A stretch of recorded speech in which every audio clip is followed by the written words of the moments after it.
Desperté con el corazón en un puño aquella mañana de lunes. No sé explicar bien por qué, pero incluso antes de abrir los ojos sentí que algo andaba mal.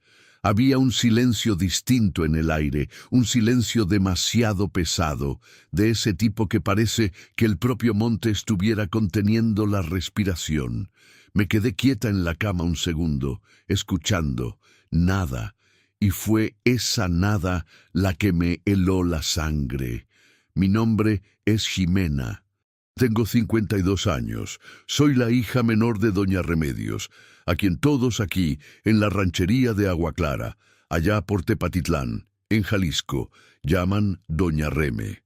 Mi madre tiene 79 años y una terquedad que ni el viento de la sierra consigue doblegar. Se levanta todos los días a las 4:30 de la mañana, todos los días. Prepara el café, reza el rosario, barre el patio de tierra antes de que salga el sol. Ha sido así desde que tengo uso de razón. Así que cuando miré el reloj y vi que eran las 6 de la mañana y no olía a café recién hecho viniendo de la cocina, algo dentro de mí se paralizó. Me levanté de un salto, crucé el pasillo descalza y empujé la puerta de la cocina. La estufa estaba fría. La cafetera en su lugar de siempre, sin haber sido tocada. La taza de loza azul que usa cada mañana estaba limpia en el estante, como si ni siquiera la hubiera agarrado. Fui hasta su cuarto. La cama estaba tendida, impecable, con la sábana doblada en la cabecera, como a ella le gusta. Pero ella no estaba allí. Salí al patio llamándola.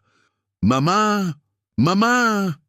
La voz se desvaneció en el aire seco de la mañana sin respuesta alguna. Sus gallos, encerrados en el gallinero de malla en el fondo del terreno, se alborotaron con mi voz. Pero de Doña Reme ni rastro. Fui al baño, al cuartito que usamos de alacena, al porche trasero. Nada. Fue entonces cuando miré hacia el portón y lo vi. Estaba abierto. No de par en par, no, sino abierto en un ángulo que solo ocurre cuando alguien pasa y no lo empuja para cerrarlo. Y en el suelo de tierra apisonada cerca de la entrada, sus chanclas, las dos, una al lado de la otra, como si se las hubiera quitado justo antes de salir. Mi madre nunca sale sin sus chanclas. El pecho se me apretó tanto que tuve que recargarme en la pared un segundo.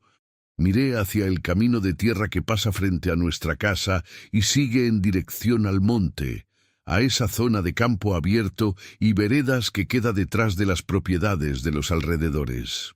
No había nadie, solo el polvo rojizo de la mañana y el sol aún bajo dibujando sombras largas en el suelo. Volví corriendo adentro, tomé el celular y le llamé a mi hermano Ramiro. Él tiene 58 años, vive a unos 3 kilómetros de aquí, en una propiedad que fue de mi padre. Contestó al tercer timbrazo, con la voz ronca de quien acaba de despertar. Ramiro, mamá desapareció. Silencio al otro lado. ¿Cómo que desapareció? Desapareció, Ramiro. La cama está tendida, no preparó el café. Sus chanclas están en el suelo junto al portón y el portón está abierto. No está en ninguna parte. Oí que soltaba una palabrota en voz baja y decía que ya venía. Mientras esperaba, fui al portón y me quedé mirando el camino. Traté de recordar el día anterior, la noche anterior, cualquier cosa que pudiera explicarlo. Mi madre había cenado conmigo, como siempre. Habíamos comido arroz con frijoles y pollo de rancho que ella misma crió, sentadas en la mesa de madera bajo el foco amarillo de la cocina. Estaba demasiado callada en la cena, pero yo se lo había atribuido al cansancio. Había pasado la tarde podando los rosales del patio, esos rosales rojos que cuida con un esmero de madre. Después de cenar, lavó los trastes, me pidió la bendición y se fue a su cuarto. Pero ahora recordaba algo a lo que en el momento no le di importancia. Antes de entrar a su habitación, se había detenido en el umbral de la puerta de la cocina, mirándome de una manera extraña, con esa mirada que pone cuando quiere decir algo, pero se muerde la lengua, y había dicho en voz baja, «Ximena, si alguien viene a preguntar a dónde fui, tú no sabes nada, ¿eh?» Yo me había reído, pensando que eran cosas de su cabeza, que a veces le juega malas pasadas. Le había dicho, «Está bien, mamá», sin siquiera levantar los ojos del celular. Ahora esas palabras me pesaban como una piedra. Ramiro llegó en unos 20 minutos, en su camioneta, con el ceño fruncido y los ojos todavía llenos de sueño. Se bajó ya hablando, como siempre lo hace. ¿Ya buscaste en el gallinero? ¿En todo el terreno de atrás? Busqué por todas partes, Ramiro. Pudo haber ido a casa de doña Queta. A veces va así de madrugada sin avisar. Doña Queta es la vecina más cercana, una señora de 71 años que vive a unos 500 metros de aquí. Son amigas de décadas, mi madre y ella, pero yo sabía que no era eso. Mi madre nunca va a casa de nadie antes de preparar su café y rezar, y las chanclas estaban en el suelo. Aún así, fuimos a casa de doña Queta. Nos abrió la puerta todavía en camisón, con el pelo blanco suelto, asustada por nuestra llegada tan temprano. «¿Reme? No, no ha venido por acá. ¿Qué pasó?», le conté. Doña Queta se puso seria de una manera que me preocupó. Apretó sus labios finos, miró a Ramiro, luego a mí, y dijo algo que no esperaba. Esta semana me dijo algo raro. Dijo que si un día necesitaba irse sin avisar, era porque no había otra forma de hacer lo correcto. «¿Irse a dónde?», pregunté, sintiendo que la voz me temblaba. Eso no me lo dijo. Solo dijo que tenía un pendiente antiguo que la estaba llamando, algo que había prometido y nunca había podido cumplir. Ramiro frunció el ceño. «¿Qué pendiente? ¿Qué es eso?». Doña Queta negó con la cabeza. «Eso no me lo contó, solo dijo que la hora estaba llegando». Regresamos a casa de mi madre caminando rápido. Ramiro iba delante, pisando fuerte en el suelo de tierra, con esa rabia contenida que le da cuando está asustado, pero no quiere demostrarlo. Yo iba detrás, con el estómago revuelto y la cabeza llena de preguntas sin respuesta. Fue entonces que miré el suelo del patio de una manera diferente. El suelo de tierra apisonada que mi madre barre todos los días guardaba marcas, huellas, las de ella, pequeñas y descalzas, saliendo del portón y siguiendo por el camino. Y del otro lado del camino, entrando en un sendero entre los huizaches y el pasto alto del monte.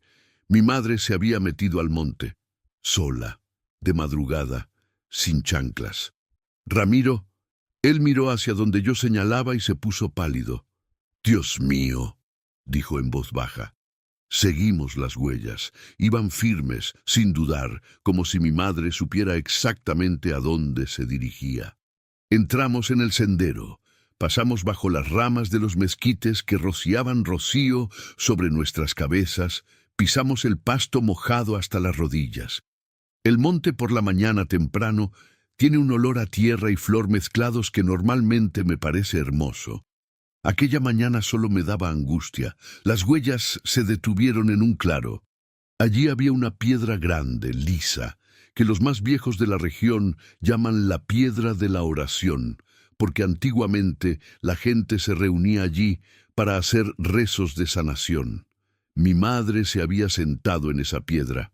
Lo supe porque estaba la marca del lugar donde se sentó, la tierra un poco aplastada. Pero las huellas continuaban desde allí, siguiendo en dirección a una vereda más cerrada.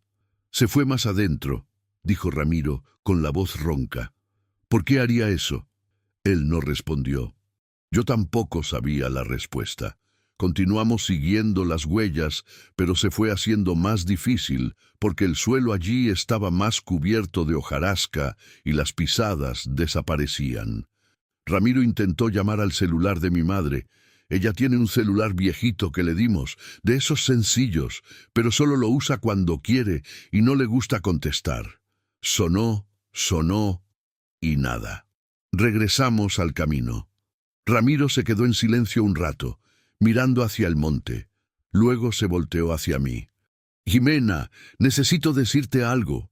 Hace un par de días, cuando vine a dejarle unas cosas a mamá, vi una camioneta estacionada a la orilla del camino, muy cerca de aquí.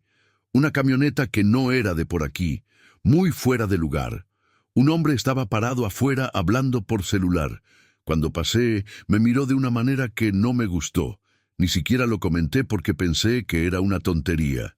¿Qué tipo de camioneta? Una camioneta plateada, vidrios polarizados. Tragué saliva. En las rancherías pequeñas del interior de Jalisco todos se conocen. Una camioneta con vidrios polarizados, estacionada sin motivo a la orilla del camino, no es algo normal. ¿Crees que ese hombre tenga algo que ver con la desaparición de mamá? No lo sé, dijo, pero ahora estoy empezando a preguntármelo. Regresamos a la casa. Fui directo al cuarto de mi madre, porque necesitaba pensar, y cuando uno necesita pensar, a veces ayuda a sentarse donde la persona que buscas suele estar. Me senté al borde de su cama, con su olor todavía en la sábana, y me quedé mirando el cuarto. Era un cuarto sencillo, de rancho. Cama de fierro, un ropero de madera antiguo, una imagen de un santo en la pared, una ventana con cortina de manta floreada. Y entonces lo vi. En la parte de arriba del ropero, algo fuera de lugar. Una caja de cartón que nunca había visto antes, o si la había visto, nunca le había prestado atención. Estaba vieja, amarillenta en los bordes, con un pedazo de mecate amarrando la tapa. Arrastré el banco del cuarto y tomé la caja. Era pesada para ser una caja pequeña. Me senté al borde de la cama con ella en mi regazo y me quedé mirando el mecate. Iba a abrirla cuando oí a Ramiro llamarme desde afuera, con una urgencia en la voz que me hizo saltar. Salí corriendo al patio. Él estaba parado en el portón, de espaldas a mí, mirando hacia el camino. Y en el camino, detenida a unos 50 metros de nuestra entrada, había una camioneta plateada, con el motor encendido y los vidrios polarizados. Mi mano apretó la caja de cartón sin que me diera cuenta. Nos quedamos parados, Ramiro y yo, mirando la camioneta. Estuvo allí unos 3-4 minutos, luego se fue lentamente, levantando una nube de polvo rojizo en el camino de tierra, pero antes de dar la vuelta en la curva y desaparecer, se detuvo una fracción de segundo, como si el conductor quisiera que supiéramos que nos había visto. «Ramiro», dije en voz baja, «ese hombre sabe que mamá desapareció y está esperando algo». Mi hermano me miró la caja que yo sostenía y se puso serio como se pone cuando entiende que una situación es más grave de lo que parecía. «¿Qué es esa caja?» «La encontré en su cuarto, en el ropero». «¿La abriste?» «Todavía no. Entramos rápido». Ramiro cerró el portón y yo llevé la caja a la mesa de la cocina. Corté el mecate con un cuchillo de cocina. Abrí la tapa. Adentro había un envoltorio de tela vieja, descolorida, de esa tela de saco de algodón que antes se usaba para guardar maíz. Abrí la tela con cuidado, con las manos temblando de una manera que no podía controlar, y encontré un montón de papeles doblados, amarrados con una liga vieja, y debajo de los papeles una fotografía antigua, en blanco y negro, desgastada en los bordes. Tomé la foto. Era mi madre joven, debía tener unos 20 y tantos años. Estaba de pie junto a un hombre mayor, con sombrero de fieltro y ropa de hacendado rico, en el porche de una casona grande que nunca había visto. Los dos miraban a la cámara con una sonrisa pequeña, como quien guarda alegría, pero no sabe bien cómo mostrarla. Y en el reverso de la fotografía, escrito a lápiz con una letra que no era la de mi madre, «Reme y el patrón, Hacienda Buenavista, 1971». Yo nunca había oído hablar de ninguna Hacienda Buenavista, y mi madre nunca me había dicho que trabajó como empleada en casa de nadie. Siempre dijo que había empezado a trabajar con mi padre en la milpa desde joven, que nunca salió de aquí. Pero esa foto decía otra cosa. «¿Quién es ese hombre?», preguntó Ramiro, mirando por encima de mi hombro. «No lo sé». Tomé los papeles. Estaban doblados en 4, apretados por la liga. Iba a desdoblar el primero cuando el celular de Ramiro sonó fuerte, haciéndonos saltar del susto. Contestó. Se quedó escuchando. Su rostro se fue endureciendo poco a poco, volviéndose más serio. Cuando colgó, me miró de una manera que nunca me ha gustado ver en mi hermano, porque es su manera cuando la noticia es mala. Era doña Queta. Dice que un hombre fue a su casa hace un rato, preguntando por mamá. Dijo que tenía un asunto urgente con ella, que involucraba una gran cantidad de dinero que pertenecía a su familia. El silencio que cayó en la cocina fue demasiado pesado. «¡Dinero!», repetí, sin entender. «Sí». ¿Y Jimena?». Doña Queta dijo que el hombre le advirtió que si la familia no cooperaba, las cosas se iban a poner feas.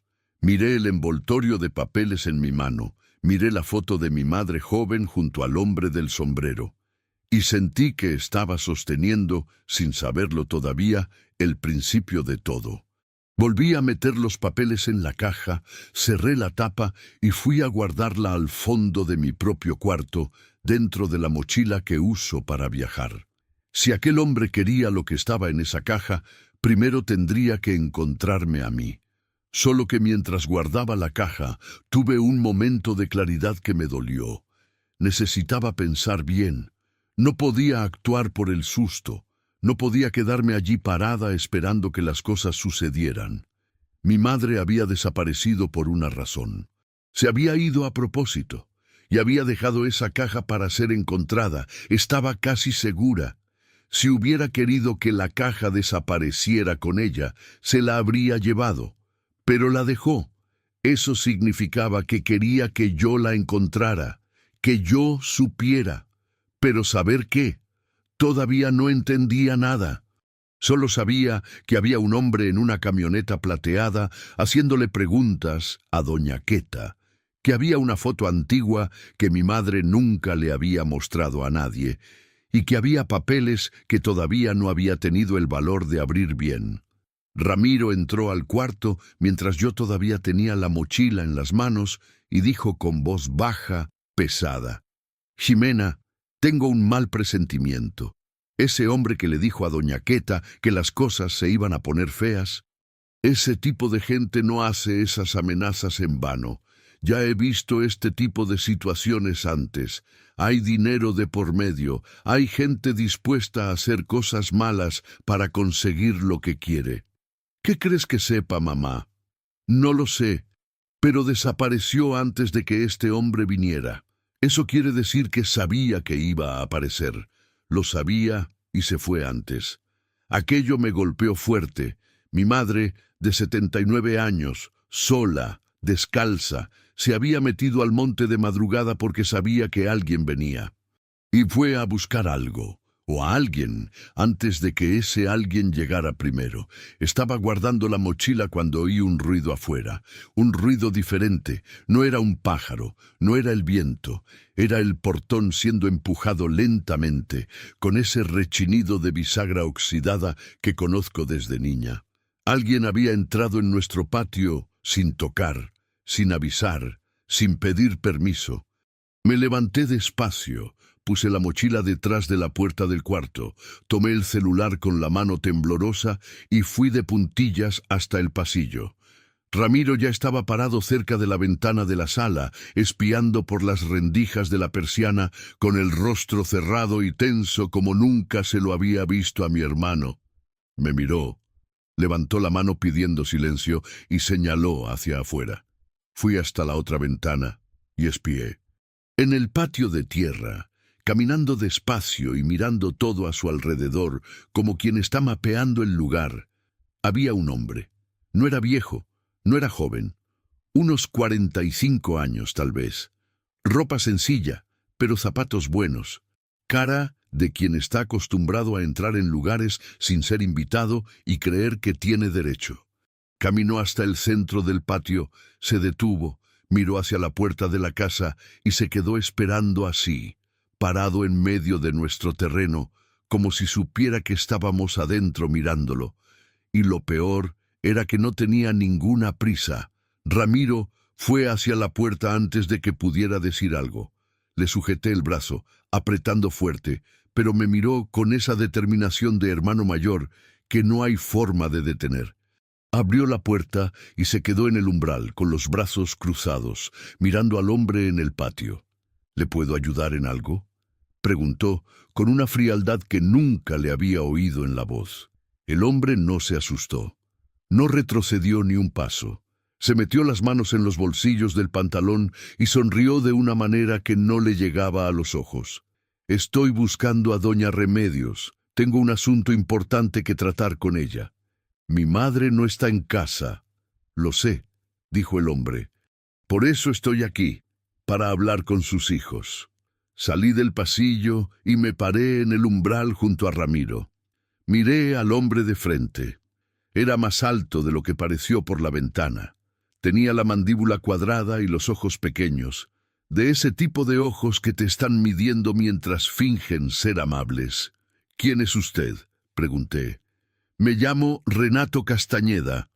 Represento los intereses de una familia de Guadalajara que tiene una cuestión antigua con la familia de doña Remedios. Una cuestión que involucra una cantidad considerable de dinero». «¿Qué familia?», dijo Ramiro. «La familia Montenegro. El señor Genaro Montenegro falleció hace 6 meses y dejó un testamento abierto. Parte de ese testamento involucra bienes que, según los registros que encontramos, fueron administrados por doña Remedios durante muchos años. Yo no conocía a ningún Genaro Montenegro. Nunca había oído ese nombre en ninguna parte. Pero cuando dijo ese nombre, algo en el fondo de mi memoria tiró, como un hilo que sientes pero no puedes alcanzar. «Nunca he oído hablar de esa familia», dije. «Me lo imagino», dijo Renato Castañeda con esa sonrisa que me irritaba cada vez más. «Pero doña Remedios los conoce muy bien. Ella trabajó en la hacienda Buena Vista durante casi 10 años cuando era joven. El señor Genaro era el dueño, la hacienda Buena Vista». El mismo nombre escrito detrás de la fotografía que había encontrado en la caja. Sentí que el estómago se me caía. «¿Qué es lo que quiere exactamente?», preguntó Ramiro, con la voz más dura ahora. «Quiero que doña Remedios firme un documento reconociendo que el dinero que el señor Genaro depositó a nombre de ella a lo largo de los años pertenece a la herencia de la familia Montenegro. Es un monto alto. Estamos hablando de alrededor de 300,000 pesos acumulados en inversiones antiguas. El silencio que cayó fue tan pesado que oí el canto de un cenzontle en el fondo del terreno con una claridad absurda. 300,000 pesos, repitió Ramiro sin parpadear. Así es, y mientras más rápido se resuelva este asunto, mejor para todos, para la familia Montenegro y para doña Remedios también. Porque dependiendo de cómo avancen las cosas, podría haber cuestionamientos sobre cómo se administró ese dinero todos estos años. Cuestionamientos que podrían complicarle la vida a toda la familia. Era una amenaza, velada, bien envuelta en palabras educadas, pero era una amenaza. Ramiro lo entendió al mismo tiempo que yo. «Va a tener que salir de nuestra propiedad ahora», dijo Ramiro, con una voz que no dejaba lugar a discusión. «Cuando mi madre regrese, si ella quiere hablar, se pondrá en contacto». Renato Castañeda nos miró por un largo segundo. Luego sacó del bolsillo de su saco una tarjeta y la extendió en dirección a Ramiro. Mi hermano no la tomó. El hombre dejó la tarjeta sobre la barda baja de piedra que está a la entrada del patio, dio media vuelta y se fue caminando despacio, sin prisa, como quien dice que va y viene cuando quiere. Nos quedamos parados hasta que el ruido del motor de la camioneta desapareció en el polvo del camino. Ramiro cerró el portón, le puso el candado y cuando se volteó hacia mí, nos quedamos mirándonos un rato sin saber qué decir. Luego fui a buscar la caja al cuarto. Nos sentamos los dos a la mesa de la cocina, abrí de nuevo el envoltorio de tela, tomé los papeles doblados y comencé a abrirlos uno por uno con cuidado, porque el papel estaba viejo y reseco y tenía miedo de romperlo. El primero era una anotación de una cuenta a mano, con números y fechas que iban de 1972 a 1985. El segundo era una especie de recibo de pago con el sello descolorido de un banco que ya ni existe. El tercero era un papel doblado en 8 con una letra que reconocí al instante como la de mi madre, esa letra grande y torcida de quien aprendió a escribir ya de grande. Abrí ese papel con el corazón en la boca. Era una lista, con nombres, fechas y valores. En la parte de arriba, escrito con pluma azul, lo que le pertenece a cada quien, para que no se me olvide nunca, Reme, 1989. Fui leyendo despacio. Ramiro leía por encima de mi hombro, y lo que estaba escrito allí fue armando una historia que ninguno de los dos tenía la menor idea de que existía. Mi madre había trabajado en la hacienda Buenavista del señor Genaro Montenegro por 8 años, desde sus 18 hasta sus 26. Genaro era viudo, no tenía hijos, y era dueño de una propiedad grande en una región de Jalisco, que hoy es zona de agaves. Mi madre era de su confianza, cuidaba la casa, las cuentas, a los trabajadores. Con el tiempo, Genaro comenzó a tratarla no como empleada, sino como a alguien de la familia. Cuando mi madre se fue para casarse con mi padre, Genaro lloró. Eso mi madre lo escribió en la lista con esa letra torcida. El día que me fui, lloró y dijo que yo era la hija que Dios no le dio. Después de que mi madre se fue, Genaro comenzó a depositar dinero, poco cada mes, a nombre de ella, en una libreta de ahorros que abrió sin avisarle. Mi madre solo se enteró años después, cuando el propio Genaro le mandó un recado con un conocido. «Guarda ese dinero, es mi regalo para ti y para tus hijos, te lo mereces». Mi madre nunca fue a buscar ese dinero y nunca nos contó que existía. La lista que hizo en 1989 era un registro de todo, como si quisiera organizar sus ideas, entender lo que había pasado, y al final de la lista había escrito una frase que tuve que leer 3 veces para entender. Este dinero es mío por derecho, pero no me siento con el derecho de tomarlo. Guardo este secreto hasta el día que Dios me muestre qué hacer. Ramiro y yo nos quedamos en silencio por un largo rato. Afuera, el sol ya estaba alto y el calor del interior de Jalisco pegaba en las láminas de la cocina con esa fuerza que hace que todo parezca más pesado. Ella sabía, dijo Ramiro al fin. Supo de esa cuenta toda la vida. Y no lo tocó, dije yo. ¿Por qué no lo tocó? No tenía respuesta, solo tenía el papel en la mano y una opresión en el pecho que no se me quitaba. Ramiro y yo volvimos a la casa en silencio. Necesitábamos encontrar a mi madre antes de que Renato Castañeda descubriera a dónde había ido, y la única pista que teníamos eran las huellas de sus pies descalzos entrando en el sendero del monte. Esta vez entré en el sendero con un propósito. Ramiro fue conmigo, con un machete en la mano para abrir paso donde la maleza crecía cerrada. Seguimos las huellas hasta el claro de la piedra de la oración, y desde allí intentamos adivinar hacia qué lado habría continuado. Ramiro conoce este monte mejor que yo, porque siempre cazaba por aquí cuando era más joven. Señaló un sendero secundario que dobla a la izquierda y baja por una ladera suave hasta un pequeño arroyo que corre entre piedras. Si le pidió a alguien que la recogiera en coche, bajó por el arroyo. Del otro lado está la brecha que va hasta el asfalto. Se puede pedir un aventón a cualquier camionero que pase. Bajamos la ladera con dificultad, agarrándonos de las ramas de los huizaches para no resbalar en la tierra roja y húmeda. El olor a tierra mojada y a monte cerrado era fuerte, casi empalagoso con el calor. Al llegar al arroyo, encontramos una piedra lisa en la orilla, y encima de la piedra, olvidada o dejada a propósito, algo que me hizo detenerme en seco. Era una medallita de la Virgen, de metal amarillo, colgada de un cordón de hilo. La reconocí al instante porque es igual a la que mi madre usa en el cuello desde siempre. Tiene dos de esas medallitas, compradas en el mismo puesto del tianguis, y usa las dos juntas. Aquí había dejado una. Pasó por aquí, dije con la voz entrecortada, y se fue para el otro lado, confirmó Ramiro, señalando la ladera de la orilla opuesta. Cruzamos el arroyo con el agua golpeándonos las rodillas, fría y color café por la tierra.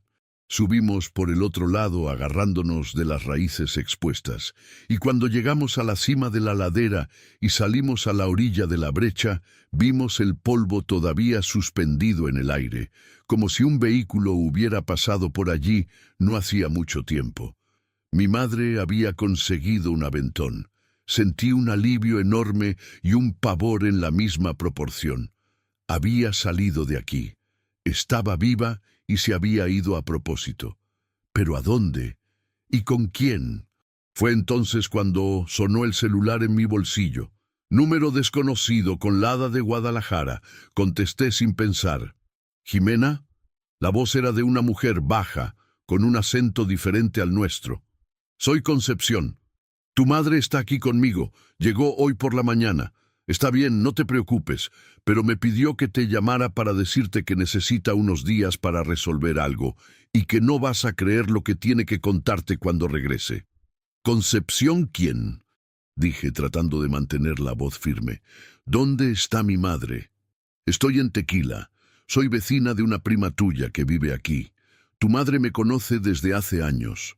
Puedes confiar. Pónmela al teléfono. No puede hablar ahora. Está dormida. El viaje la cansó demasiado, pero te va a llamar en cuanto despierte, te lo prometo. La llamada se cortó antes de que pudiera decir algo más.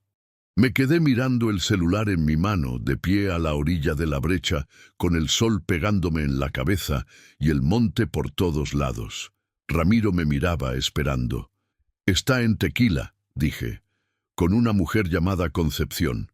¿Tequila? Frunció el ceño. ¿Qué fue a hacer a Tequila? No lo sé, pero Ramiro, hay algo que sí sé. Si ese hombre, ese Renato Castañeda, descubre que se fue a Tequila, va a ir tras ella. Y ella está durmiendo en casa de una mujer que ni conozco, sin sus chanclas, con un secreto que vale 300,000 pesos. Empezamos a subir de vuelta por la ladera para tomar el camino de regreso. Fue cuando lo oí. Detrás de nosotros, en la maleza espesa de la orilla del arroyo que acabábamos de cruzar, el ruido seco de una rama al quebrarse. No fue el viento, fue peso, fue un paso. Alguien nos estaba siguiendo dentro del monte. Ramiro me miró. Yo lo miré a él.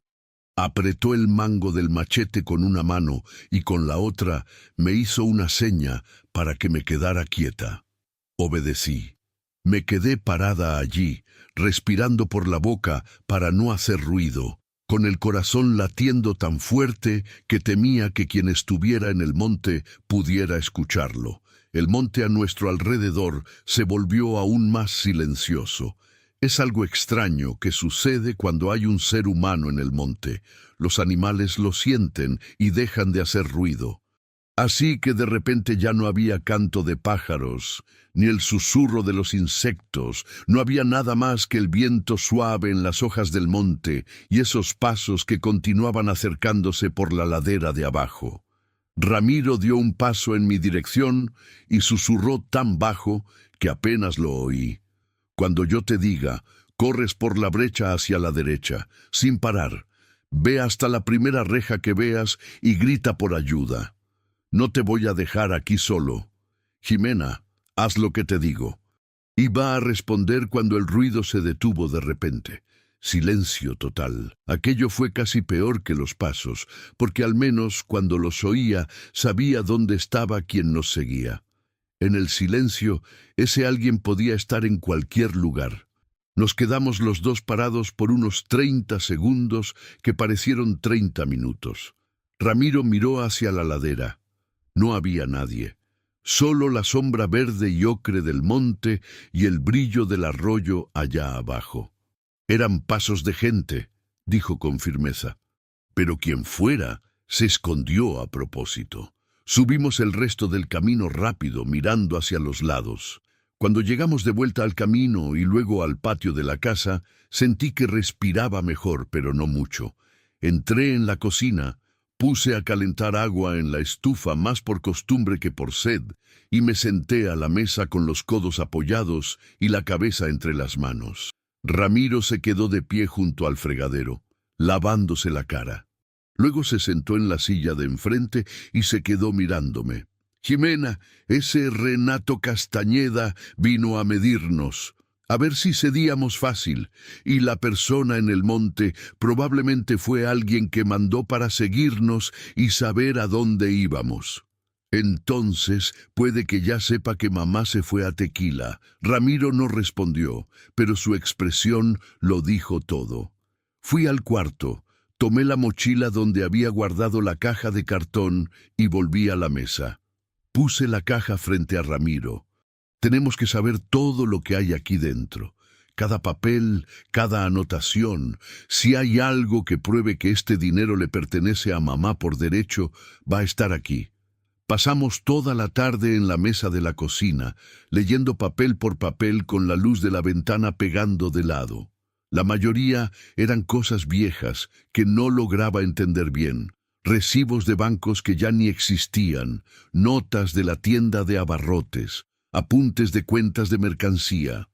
Pero entre esos papeles, en el fondo de la caja, debajo de la tela que lo envolvía todo, había algo que no había visto antes porque estaba pegado al forro interior de la caja, casi escondido. Era un sobre más pequeño, delgado, con la solapa pegada. En el sobre, escrito con la letra que ya sabía que era del señor Genaro, un nombre: «Para remedios, cuando sea la hora». Ramiro y yo nos quedamos mirando aquel sobre un rato. Era de esa manera en que uno se queda cuando sabe que va a abrir algo y que lo que está adentro va a cambiar las cosas, pero todavía no sabe el tamaño del cambio. Tomé el sobre. Pasé el dedo por la solapa pegada con cuidado. Lo abrí. Adentro había una sola hoja, doblada por la mitad. Una hoja de papel membretado con un texto corto, fechado en marzo de 2003, con firma reconocida ante notario, el timbre azul todavía legible a pesar de los años.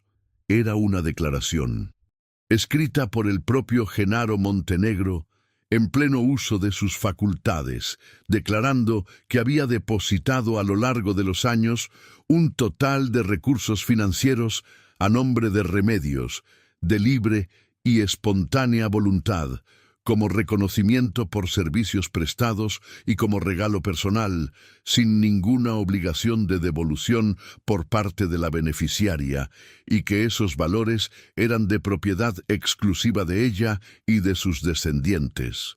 Firmado, reconocido ante notario. Con fecha, con testigos, con todo. Me tembló tanto la mano que el papel se sacudió. «Esto es lo que mamá fue a buscar», dije con la voz entrecortada. Ella sabía que este papel estaba aquí. Fue a buscar otra cosa en Tequila.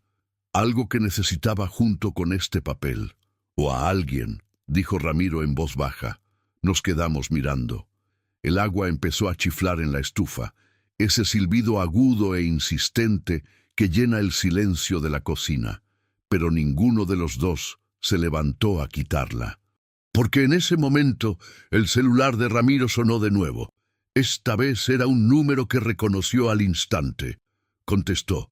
Se quedó escuchando por unos 20 segundos con el ceño cada vez más fruncido. Cuando colgó, me miró con un peso en los ojos que me dio ganas de llorar, incluso antes de que abriera la boca. Era el hijo del vecino de al lado. Dijo que vio la camioneta plateada pasar por nuestro camino otra vez hace un rato.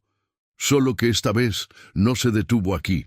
Siguió derecho, en dirección a la carretera que va al asfalto, la dirección de Tequila. Tomé la mochila, metí la caja adentro, cerré el cierre y fui al cuarto a tomar la mínima ropa que cabía en una bolsa de plástico.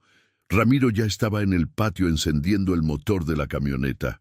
No dijimos nada más, porque no había nada que decir. Mi madre estaba en Tequila con un secreto de 300,000 pesos en el pecho, y el hombre de zapatos buenos acababa de seguir en la misma dirección que ella. Necesitábamos llegar allí primero, o al menos al mismo tiempo. Ya no había tiempo para esperar. El camino de Agua Clara a Tequila es de unos 200 y pico kilómetros. En condiciones normales, con buen asfalto, se puede hacer en poco más de 2 horas. Pero el coche de Ramiro es un Jetta 2003 que se queja en las subidas y tiembla en las bajadas, y la primera parte del trayecto todavía era una brecha de tierra roja llena de baches. Tardamos casi 3 horas. 3 horas que fueron las más largas de mi vida. Ramiro manejaba en silencio, con las 2 manos en el volante y la mirada fija en el camino. Yo estuve todo el tiempo con el celular en la mano intentando llamar de nuevo al número de Concepción, pero se iba directo al buzón de voz. Intenté llamar a mi madre también, pero su celular estaba fuera de área. Fui de Agua Clara a Tequila, sosteniendo la mochila con la caja de cartón en mi regazo, mirando por el espejo retrovisor cada 5 minutos para ver si había una camioneta plateada detrás de nosotros. No la vi, pero no me sentí segura ni por un segundo. Al llegar al asfalto, Ramiro pisó a fondo. El Jetta se quejó, pero aguantó. Pasamos por Tepatitlán todavía de tarde, con el sol comenzando a inclinarse hacia el poniente, ese naranja quemado que el cielo de los altos de Jalisco pinta al final del día, algo hermoso que normalmente me gusta ver, pero que en ese momento apenas noté. En el camino fui pensando en mi madre, en los secretos que había cargado. Tenía 18 años cuando fue a trabajar a la hacienda Buenavista, y 8 años después se fue para casarse con mi padre, dejando atrás a un hombre bueno y solitario que nunca dejó de recordarla. ¿Cuántos secretos carga una persona en silencio durante décadas enteras? Yo tenía 52 años y acababa de descubrir que no conocía a mi madre tan bien como pensaba. Llegamos a Tequila cuando el cielo ya estaba oscuro y las calles del pueblo tenían ese movimiento de fin de tarde. Gente volviendo del trabajo, niños en la banqueta, olor a fritanga de alguna cenaduría. Ramiro detuvo el coche en una gasolinera para llenar el tanque y yo llamé de nuevo al número de Concepción. Esta vez sí entró la llamada. «Bueno, Concepción, soy yo, Jimena, la hija de doña Reme. ¿Me puede decir dónde están?» Una breve pausa del otro lado. «Sí, pueden venir». «Anota la dirección». Era una calle sencilla, de esas de un barrio residencial tranquilo, con casas de portón de herrería y un pequeño jardín al frente. Encontramos el número en el mapa del celular. Ramiro se estacionó despacio, miró a ambos lados de la calle antes de bajarse, como si esperara ver la camioneta plateada en algún lugar. No estaba. Toqué el portón. Una mujer de unos 60 años, de pelo canoso recogido, con un mandil de cocina todavía atado a la cintura, abrió incluso antes de que terminara de tocar. Me miró. Me reconoció sin haberme visto nunca, probablemente por el parecido con mi madre, y abrió el portón de par en par. «Está en la sala», dijo Concepción con voz suave. «Está bien, solo cansada». Entré en la casa casi corriendo y me detuve en la puerta de la sala. Mi madre estaba sentada en un sillón de tela floreada, descalza, con los pies en el piso frío, una taza de té en la mano y los ojos cerrados. Cuando hice ruido al entrar, abrió los ojos y me miró. Y esa mirada de mi madre, esa mirada que conozco desde que nací, la mirada que pone cuando sabe que hizo algo correcto, aunque le haya costado, me desarmó por completo. Fui hacia ella. Me arrodillé frente al sillón y tomé sus manos. No pude hablar. Ella tampoco. Nos quedamos así un rato, ella con sus manos en las mías, yo con la cabeza casi en su regazo, como cuando era niña y tenía pesadillas y corría a su cuarto de madrugada. Ramiro entró despacio, se quedó parado cerca de la puerta con el sombrero en la mano y vi que le brillaban los ojos, algo que nunca pasa con mi hermano. «¡Ay, mamá!», dijo con la voz ronca. «Usted me va a sacar canas».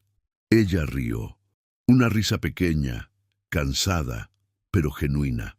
«Siéntate, Ramiro. Sé que tienen preguntas que hacer. Y yo ya les debo demasiadas explicaciones». Concepción trajo más té y se fue discretamente a la cocina. Nos quedamos los tres en la sala, con la lámpara de luz amarilla encendida y el ruido tranquilo de la calle afuera. Y mi madre empezó a hablar. Habló durante casi una hora. Contó todo, desde el principio, desde sus 18 años y la hacienda Buena Vista. Contó sobre el señor Genaro, que era un hombre bueno y solitario, que la trató con un respeto que ella, hija de campesino sin estudios, nunca había recibido de nadie. Contó las dificultades de la vida y cómo él fue depositando dinero cada mes sin que ella se lo pidiera, y cómo se enteró años después y se quedó con aquello pesando en su conciencia toda la vida.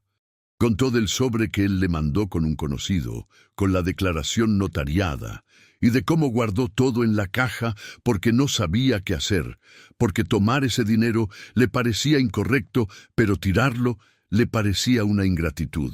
«¿Por qué nunca nos contó, mamá?», pregunté. Se quedó en silencio un momento. «Porque me daba vergüenza», dijo al fin. «No vergüenza de haber trabajado allí, ni vergüenza del señor Genaro. Vergüenza de no haber ido por el dinero. De haberme quedado con esto aquí», se golpeó suavemente el pecho, «guardado por décadas, sin valor para hacer nada. Pensé que me iba a morir sin tener que resolver esto, y Dios no me dejó». «¿Y el hombre que apareció? ¿El Renato Castañeda?», preguntó Ramiro. «Cuando tocó a mi puerta, reconocí el apellido Montenegro al instante. Los sobrinos del señor Genaro. Él no tuvo hijos, pero tenía sobrinos, y esos sobrinos nunca se llevaron bien con él. Cuando él se fue», y ahí hizo una pausa buscando la palabra correcta, «cuando él partió, hace unos 6 meses, esos sobrinos fueron a buscar todo lo que era suyo, y encontraron los registros de los depósitos a mi nombre. Pero el papel que dejó el señor Genaro prueba que el dinero es suyo», dije. «Sí, lo prueba, pero necesitaba algo más además del papel. Necesitaba un testigo, alguien que supiera la historia, que pudiera confirmar lo que estoy diciendo. Y ese testigo está aquí en Tequila», dijo Ramiro lentamente, comprendiendo. Mi madre miró hacia la puerta de la cocina y llamó con voz tranquila. «Concepción». La mujer apareció en la puerta y se quedó allí parada, mirándonos de una manera diferente a la que había notado antes. Una manera de quien está a punto de decir algo que ha cargado durante mucho tiempo. «Concepción también trabajó en la hacienda Buena Vista», dijo mi madre. «Llegó allí cuando yo ya me iba. Conoció al señor Genaro. Estuvo presente cuando él fue al notario a reconocer ese papel. Ella fue testigo de la firma». Concepción asintió con la cabeza. «Yo firmo lo que se necesite para confirmar», dijo simplemente. El señor Genaro era un hombre de palabra. Lo que dio, lo dio de corazón. Yo estuve allí, cerré los ojos por un segundo. Sentí ese nudo en el pecho que uno siente cuando se da cuenta de que algo que estuvo torcido por mucho tiempo finalmente podrá desenredarse. Fue cuando sonó el celular de Ramiro. Miró la pantalla, frunció el ceño y contestó. Se quedó escuchando por unos 10 segundos con el rostro endureciéndose. Colgó y me miró. Era el muchacho de la gasolinera de aquí de la calle. Dijo que una camioneta plateada se detuvo allí a cargar gasolina hace un rato y el conductor le preguntó si conocía la dirección de esta calle. El silencio que cayó en la sala fue pesado como una losa. «Viene para acá», dije. «Debe estar por llegar», confirmó Ramiro. Mi madre, que durante toda la conversación había permanecido tranquila y quieta en el sillón, se puso de pie. Se levantó despacio, como se levantan los viejos, usando el brazo del sillón para ayudar al cuerpo. pero cuando estuvo erguida, su postura era la que yo conozco. Recta, determinada, la postura de una mujer que no se doblega. Pues que venga, dijo. Mamá, dije. Ximena, cargué con este secreto por más de 50 años. Me metí al monte de madrugada descalza para llegar hasta aquí. Ya no voy a correr de nadie. Ramiro se quedó mirándola un momento. Luego fue a la ventana y se quedó de vigía. Concepción entró en la cocina y regresó con una pequeña veladora que colocó sobre la mesa, no porque necesitara luz, sino como quien prepara un lugar para una conversación importante. Esperamos. 10 minutos después, golpearon el portón. 3 golpes cortos y secos. Concepción fue a abrir. Ramiro la acompañó, quedándose en el umbral de la puerta de la sala. Yo me quedé al lado de mi madre. Renato Castañeda entró en la sala con ese caminar de quien manda. Pero cuando vio a mi madre de pie en medio de la sala, con los ojos fijos en él y la postura recta de quien no tiene miedo, se detuvo un segundo. Solo un segundo. Luego se ajustó el saco y miró a su alrededor, evaluando, midiendo como siempre lo hace. «Doña Remedios», dijo, «qué bueno encontrarla. Vine para hacerle una propuesta final, un acuerdo que resuelve todo de forma sencilla, sin necesidad de más conversación. Puede hablar», dijo mi madre. «La familia Montenegro está dispuesta a reconocer que hubo una relación de confianza entre usted y el difunto Genaro. A cambio de una renuncia formal a los valores depositados a su nombre, la familia no planteará ninguna cuestión sobre la administración de esos recursos a lo largo de los años. Todos salen limpios». Era la misma amenaza de antes, solo que esta vez dicha de frente, sin rodeos. Mi madre fue a la mesa, sacó el sobre de la caja y puso el papel frente a Castañeda. «Este es el documento que el señor Genaro firmó y reconoció ante notario en 2003, declarando que el dinero fue dado de libre y espontánea voluntad, y es de mi propiedad exclusiva. Con firma, fecha y timbre». Castañeda miró el papel. Se le tensó la mandíbula. «Ese documento puede ser impugnado», dijo, pero su voz había perdido un poco de la seguridad de antes. «Puede intentarlo», dijo mi madre. Pero la señora aquí presente fue testigo de la firma. Estaba presente en la notaría. Ella confirma todo. Concepción dio un paso adelante, se cruzó de brazos y se quedó mirando al hombre sin desviar la mirada. Castañeda se quedó en silencio un rato. Miró el papel, miró a Concepción, miró a mi madre. Y vi el momento exacto en que entendió que ya no tenía nada que hacer. Su plan dependía de que mi madre no tuviera pruebas, de que fuera la palabra de una anciana pobre de rancho contra la familia de un hombre con propiedades. Pero ahora había un papel firmado. Había un testigo y había 3 personas de pie en la sala que no iban a ceder. «Esto lo verá a quien corresponda», dijo al final, con esa frialdad de quien no admite la derrota, pero ya sabe que perdió. «Que lo vea quien quiera», dijo Ramiro desde la puerta. «Ahora va a tener que salir de la casa de esta señora». Castañeda tomó el papel de la mesa. Hice el ademán de quitárselo, pero mi madre me sujetó el brazo con una firmeza que me sorprendió. «Deja que lo vea», dijo en voz baja. «Ya sabe que para él no vale nada». Y era verdad. Miró el papel, miró la firma, miró el timbre del notario. Dobló el papel y lo volvió a poner sobre la mesa con una calma forzada que era la peor derrota que he visto a alguien tragarse. Luego giró sobre sus talones y salió sin decir nada más. Oímos el portón cerrarse. Luego, el motor de la camioneta. Luego, el silencio de la calle que regresaba. Mi madre se quedó parada un momento, de espaldas a nosotros, mirando hacia la puerta por donde él había salido. Luego, sus hombros se relajaron. Algo pequeño, casi imperceptible. Pero lo vi. Era el peso. Eran 50 y tantos años de pesos saliendo de los hombros de una mujer de 79 años que había cargado todo aquello en silencio, sin pedir ayuda, sin contarle a nadie. Fui hacia ella y la abracé por la espalda. Puso sus manos sobre las mías y nos quedamos así.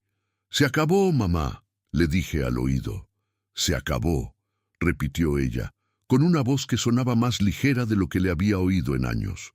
Ramiro se limpió los ojos rápidamente, creyendo que no lo vimos.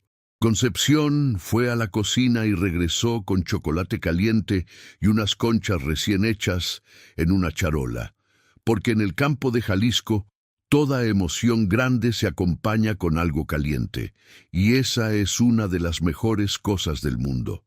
Nos quedamos los cuatro en la sala de esa pequeña casa en Tequila, tomando chocolate y comiendo pan dulce a las 10 de la noche, con la veladora amarilla sobre la mesa y la ventana abierta al ruido tranquilo de la calle. Mi madre contó más historias de la hacienda Buenavista, historias que nunca había contado, y se reía de una manera que casi no le conocía, una risa más suelta, de quien ya no está conteniendo nada. Concepción completaba las historias, añadía detalles, y las dos terminaban contando juntas una vida que había permanecido encerrada por demasiado tiempo. Regresamos a Agua Clara al día siguiente, por la mañana temprano. Mi madre insistió en sentarse adelante, al lado de Ramiro, y estuvo todo el tiempo con la ventana abierta, el viento alborotándole el pelo blanco, mirando el monte que pasaba a ambos lados de la carretera. El sol del interior de Jalisco esa mañana tenía ese color de oro viejo que solo aparece cuando el cielo está despejado, y el monte brillaba con ese verde y ocre de quien ha sobrevivido a la sequía y sigue de pie. Cerca de Agua Clara, regresamos a la brecha. El Jetta se sacudió en las piedras, levantó polvo rojo. Mi madre cerró la ventana, pero se quedó mirando a través del vidrio, con esa mirada de quien está llegando a un lugar que es verdaderamente suyo. Cuando entramos a la ranchería y la casa apareció al final del camino, suspiró profundamente. «¿Puedes parar aquí un segundo, Ramiro?» Él detuvo el coche. Nos quedamos los tres mirando la casa desde lejos. El patio barrido, el gallinero al fondo, los rosales rojos que ella cuida con tanto esmero destacando contra la barda de piedra. «Necesitaba hacer esto», dijo, sin quitar los ojos de la casa. «No por el dinero, por mi nombre. El señor Genaro fue bueno conmigo, y no iba a dejar que nadie dijera que yo le robé algo. No lo iba a permitir. No tenía que haber ido sola, mamá», dije. «Sí, tenía que hacerlo. Si les hubiera dicho antes, tú y Ramiro hubieran querido resolverlo por mí. Y esta era una cosa que solo yo podía resolver, porque solo yo sabía el tamaño de lo que cargaba». No respondí, porque tenía razón, y yo lo sabía. Ramiro llevó el coche hasta el portón. Mi madre se bajó despacio, fue hasta el portón y se detuvo a mirar las chanclas que todavía estaban en el suelo donde las había dejado antes de desaparecer. Se agachó, las tomó, les sacudió el polvo, se las puso, y entró al patio con ese paso suyo de siempre, directo al gallinero para ver a sus gallos que se habían quedado un día sin ella. Me quedé parada en el portón, mirando. Ramiro se puso a mi lado.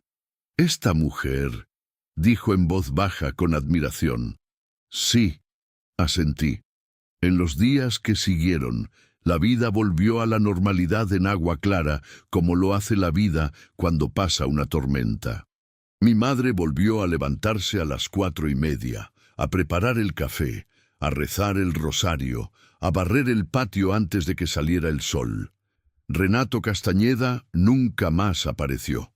La familia Montenegro, sin testigo y sin forma de impugnar el documento notariado, ya no tenía por dónde seguir. El dinero siguió donde estaba a nombre de mi madre, quieto como ella lo había dejado durante décadas. Dijo que nos lo dejaría a nosotros cuando llegara la hora, pero que por ahora era suficiente saber que era suyo por derecho y que nadie se lo podía quitar. Concepción vino a visitarnos un mes después. Se quedó 3 días en Agua Clara. Durmió en el cuarto de huéspedes que casi nunca usamos. Ella y mi madre conversaron mucho, 2 ancianas sentadas en el porche por las tardes con el monte al frente y el canto de los pájaros alrededor. A veces pasaba cerca y oía risas, historias antiguas, nombres de personas que nunca conocí. Era hermoso de una manera que no sé explicar bien. Una tarde, fui a llevarles café al porche y mi madre me tomó de la muñeca cuando me iba a ir. Me miró un segundo con esa mirada suya. ¿Sabías que cuando vine a vivir aquí con tu padre, lloré mucho al principio? Dijo, porque dejé la hacienda Buenavista, dejé al señor Genaro, dejé esa vida que conocía. Pero con el tiempo entendí que así tenía que ser, que cada cosa tiene su lugar, y mi lugar era aquí. ¿Y el dinero? Pregunté, sentándome en la silla de tule a su lado. El dinero siempre fue solo dinero. Lo que yo no quería perder era la historia de que fui una persona honrada que trabajó bien y fue tratada con respeto. Eso no tiene precio. Me quedé mirándola. A esa mujer de 79 años, con las arrugas del sol de Jalisco en el rostro, las manos ásperas por el trabajo, el pelo blanco sujeto con un pasador. Una mujer que había cargado un secreto durante medio siglo y había cruzado el monte de madrugada descalza para hacer lo correcto. No por dinero, por dignidad. Concepción levantó su taza de café y dijo, con ese acento diferente suyo, «Tu madre es la mujer más terca que he conocido». Mi madre soltó su risa pequeña. «Terca y cansada», dijo, «pero de pie». Y era eso, era exactamente eso. De pie, en su patio, con sus rosales rojos floreciendo en la barda de piedra y el sol del interior de Jalisco pegando en el suelo rojo y el monte por todos lados, verde y resistente como siempre ha sido. De pie, como esta tierra, como su gente.